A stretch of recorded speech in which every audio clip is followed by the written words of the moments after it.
আমরা আমাদের পাঠে চলে যাই। আজকে আমরা যেই পাঠ নিয়ে আলোচনা করব তা এখন আমরা তোমাদের মাঝে উপস্থাপন করব। তোমরা এখনই খাতা কলম নিয়ে বসে যাও। তো শিক্ষার্থী বন্ধুরা, আমরা আজকের পাঠে তোমাদেরকে স্বাগত জানাচ্ছি। আজকে আমরা যে বিষয়টা নিয়ে আলোচনা করব তা হলো নবম দশম শ্রেণীর শিক্ষার্থীদের তথ্য প্রযুক্তি বিষয় নিয়ে আমরা আলোচনা করব। তার পূর্বে আমি আমার পরিচয়টা দিয়ে নেই। আমি মোহাম্মদ কামাল উদ্দিন, সহকারী শিক্ষক, মিয়াবাজার উচ্চ বিদ্যালয়, চৌদ্দগ্রাম, কুমিল্লা। শিক্ষার্থী বন্ধুরা, এখন আমি তোমাদেরকে আজকের পাঠের কি পরিচয়, কি বিষয় নিয়ে আলোচনা করবো তা করলাম। পাঠ পরিচিতি দেখালাম। এখন আমি তোমাদের কয়েকটা ছবি দেখাই। দেখো তো বন্ধুরা, এই ছবিগুলো তোমরা চিনো কিনা? হ্যাঁ, ঠিক ধরেছো, তোমরা অবশ্যই এই ছবিগুলো চিনো।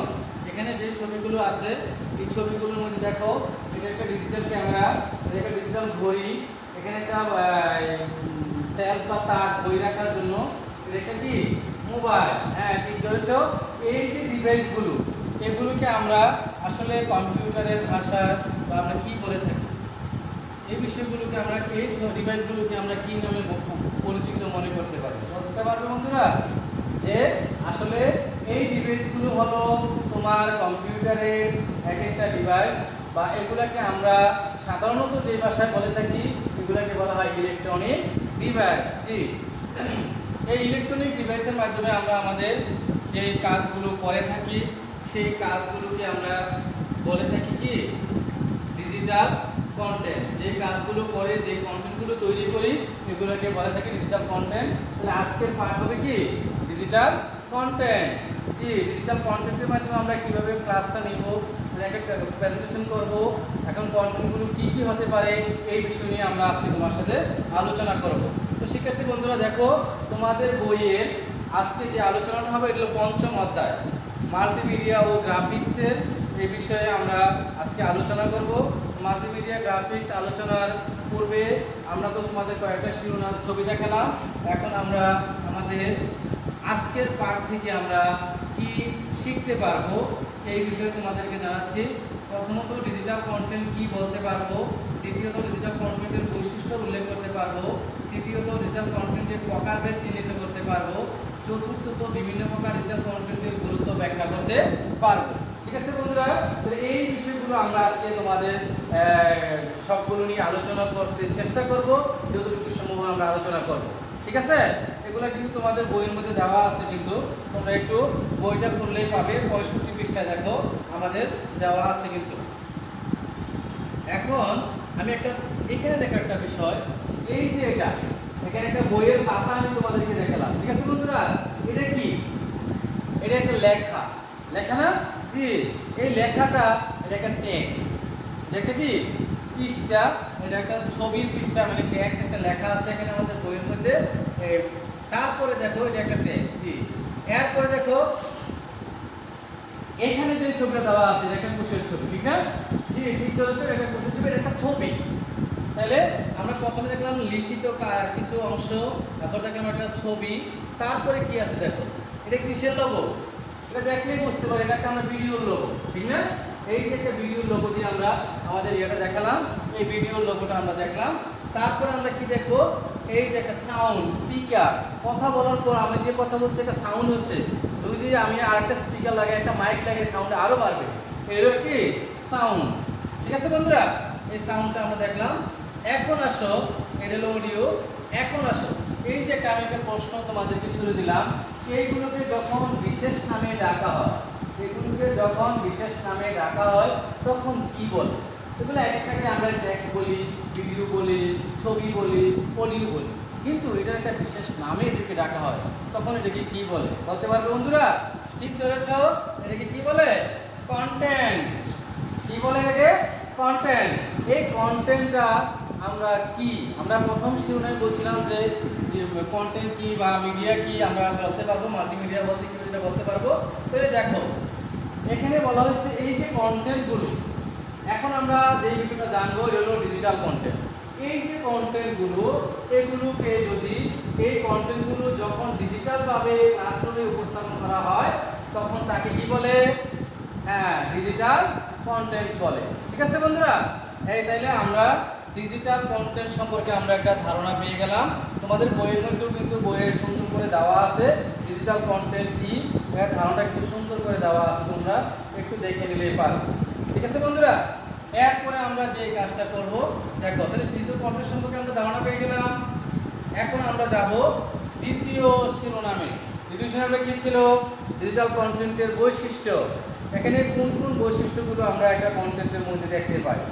তাহলে দেখো তো, প্রথম বৈশিষ্ট্যটা কি হবে? অনেকে হাতে দিয়েছো, তারপর আমরা একটু বলে নেই। কোনো কন্টেন্ট যদি ডিজিটাল উপাত্ত আকারে বিরাজ করে প্রকাশিত হয় কিংবা প্রেরিত বা গৃহীত হয় তাহলে সেটাই ডিজিটাল কন্টেন্ট। এটা ডিজিটাল উপাত্ত আকারে বিরাজ করে এবং প্রকাশিত হয় কিংবা প্রেরিত বা গৃহীত হয় তাকে ডিজিটাল কন্টেন্ট বলে।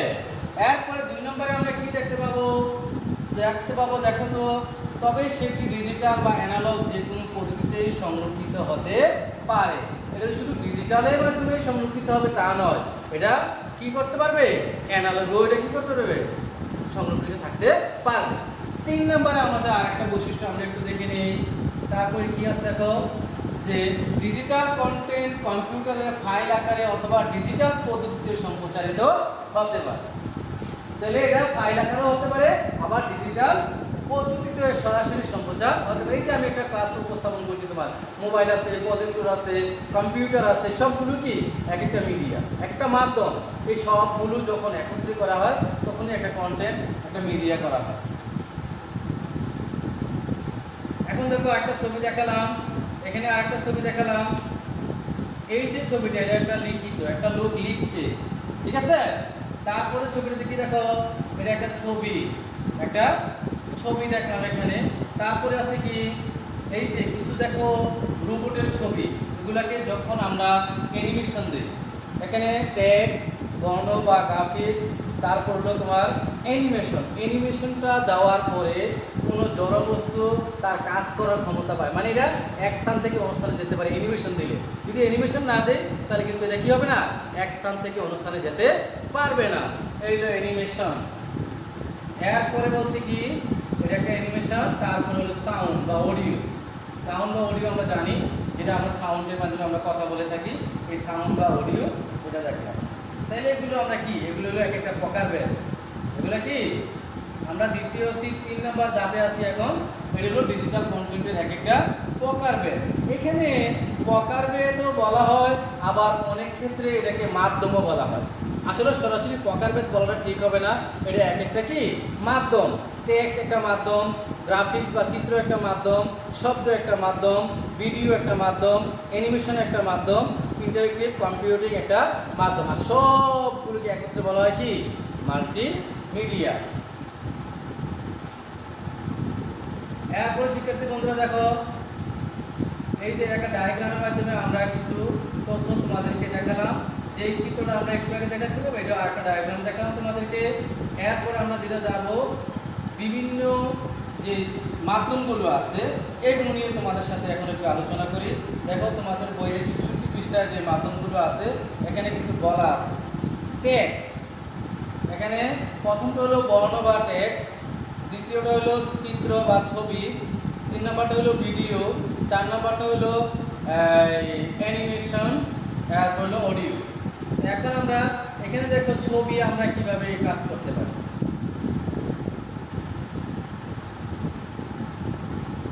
ছবিটা হলো তুমি যেভাবে পারো ছবি নিতে পারো।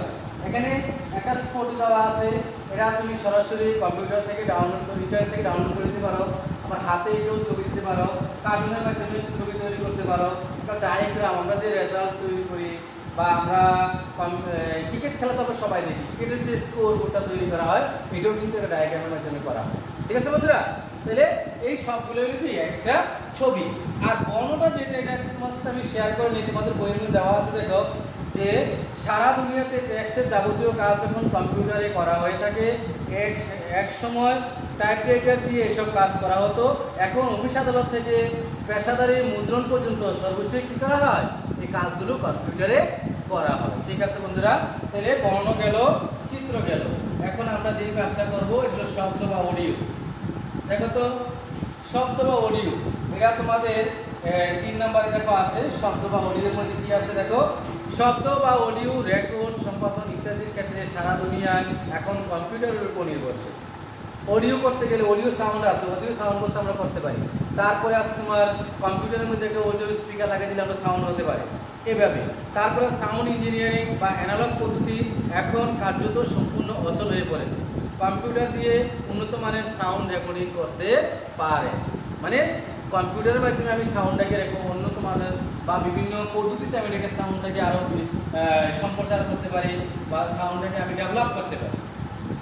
এরপর বলা হয়েছে সাউন্ড সিস্টেম, দেখো একটা সাধারণ ছবি দেখালাম, তারপর ওয়ার্ড সিস্টেম, তারপর মিউজিক, এই তিনটাই আমাদের কি আছে এখানে দেওয়া আছে। তিনটার মাধ্যমে আমরা কি করতে পারি, অডিও বা সাউন্ড করতে পারি। ঠিক আছে বন্ধুরা, এরপরে আমরা যে কাজটাতে যাব এটা হলো তোমার ভিডিও বা অ্যানিমেশন। এই যে দেখো ভিডিও, এটা কিন্তু ভিডিও না, এটা ক্যামেরা। দেখো আমাদেরকে এই ক্যামেরার মাধ্যমে আমি কি করতে পারি, ভিডিও করতে পারি। এখন আমি ক্লাসটা তৈরি করতেছি, এটা ওয়েব ক্যামেরা যদি আমার ল্যাপটপে থাকে তাহলে ওয়েব ক্যামেরার মাধ্যমে আমি কাজটা করতে পারবো। সরি, আমরা দেখলাম কি ভিডিও বা অ্যানিমেশন। এখানে ভিডিও দেইনি আমি, এটা ভিডিওর ছবি দিয়েছি, যেটা দিয়ে ভিডিও করা হয়। এটা হলো একটা ক্যামেরা। এখন আমি মোবাইলের মাধ্যমে আমি ভিডিও করে তোমাদেরকে ক্লাসটা দেখাচ্ছি। তাহলে একটা ল্যাপটপের মধ্যে একটা ওয়েব ক্যামেরা দিয়ে দিলে এটার মাধ্যমে আমরা ক্লাসটা দেখাতে পারি। এইভাবে ভিডিও করতে পারি, এই ভিডিও। তারপর হলো তোমার ডিজিটাল ক্যামেরা থেকে ভিডিও করা যায়, তারপর মোবাইল থেকেও ভিডিও করা যায়। তারপরে কি মিডিয়া প্লেয়ার, ক্যামেরা বা ভিডিও ক্যামেরা থেকেও কি করা যায়, ভিডিও করা যায়। এইভাবে আমরা ভিডিওটা করতে পারি। এই মাধ্যমগুলো নিয়ে কিন্তু আমরা আলোচনা করছি আজকে তোমাদের, যে একটা মাল্টিমিডিয়ার যে মাধ্যমগুলো আছে মাধ্যমগুলো নিয়ে আমরা আলোচনা করছি। শিক্ষার্থী বন্ধুরা, আমরা এখন মূল্যায়নে চলে যাব। আমরা একটু দেখে নেই মূল্যায়নের ক্ষেত্রে আমরা কয়েকটা ছবি দিয়েছিলাম তোমাদের। এখানে দেখো একটা ছবির সাথে আরেকটা ছবি, বাম পাশের ছবিটা মিলকরণ করতে হবে। খেয়াল করো এই ছবিটা, এখানে আমরা একটা ভিডিওর ছবি দিলাম, এখানে একটা ছবি দিলাম, তারপরে এখানে কিছু লেখা দিলাম, তারপরে একটা অডিও ছবি দিলাম। এখন আমরা একটার সাথে একটা মিলাতে পারবো?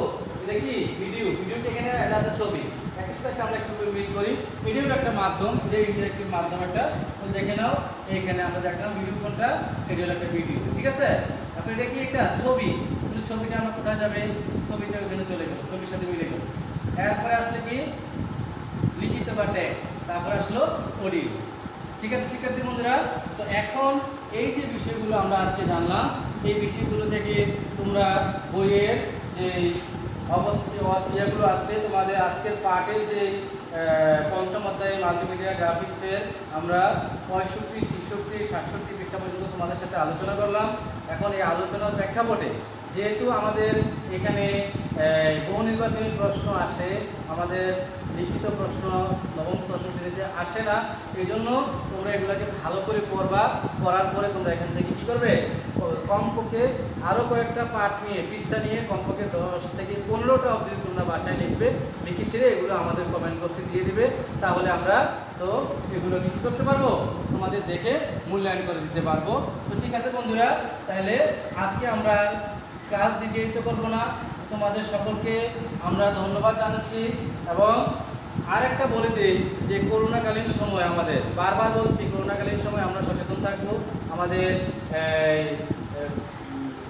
ধর্মীয় যে প্রার্থনাগার, আমাদের মুসলমানদের জন্য মসজিদ বা নামাজ, এগুলো নিয়ে আমরা ব্যস্ত থাকবো। তার পাশাপাশি পড়ালেখা করব। এবং একটা কথা আজকে তোমাদের বলে দেই, এই যে আমাদের অন্যের প্রশংসা করার অভ্যাস গড়ে তুলি। আমরা সবসময় মানুষের দোষগুলোকে কথা বলি, মানুষের দোষ ত্রুটি খুঁজে বেড়াই। এটা না করে আমরা যদি তোমার প্রশংসাটা করি, তোমার ভালো দিকগুলো বলে দিই, তাহলে তোমার দোষগুলো অন্যরা ডেকে রাখবে। আমাদের ইসলাম ধর্মে বলা আছে যে যদি কোনো মুসলমান একজনের দোষটা ডেকে রাখে, তাহলে হাসরের মাঠে যখন আমাদের বিচার হবে মৃত্যুর পরে, তখন আল্লাহ তাআলা কী করবে, আমাদের দোষগুলোকে ডেকে রাখবে। তাহলে ঠিক আছে বন্ধুরা, তোমরা কি করবে, অবশ্যই সবাই অন্যের প্রশংসা করবে। এই বলে আজকে ক্লাসের সমাপ্তি টানলাম। সবাই ভালো থাকো, আল্লাহ হাফেজ।